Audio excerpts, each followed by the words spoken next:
Le Nouvel Observateur publie cette semaine des extraits du nouveau livre de François Hollande, Changer de destin. Premières impressions. D'abord, si Hollande est à sa façon un homme d'État, il aurait pu choisir, c'est clair, un autre chemin, j'allais dire un autre destin, journaliste.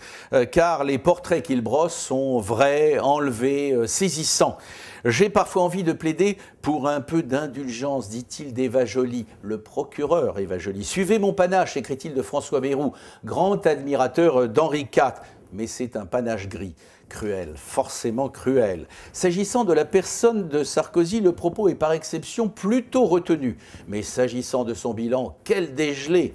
Seconde observation, Hollande revendique haut et clair l'héritage Mitterrand. Plus question façon Jospin d'aller trier là-dedans, de faire un inventaire. Aujourd'hui avec Hollande, on prend tout en bloc.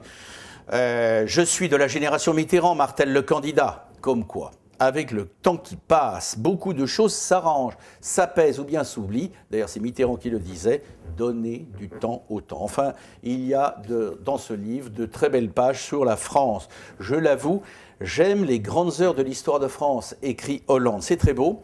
Et c'est très bien ainsi que les deux finalistes probables de la présidentielle, et pas seulement eux d'ailleurs, aient le même respect et le même amour d'une histoire, d'un peuple et de ce que Hollande lui-même appelle, rendez-vous compte, l'identité française.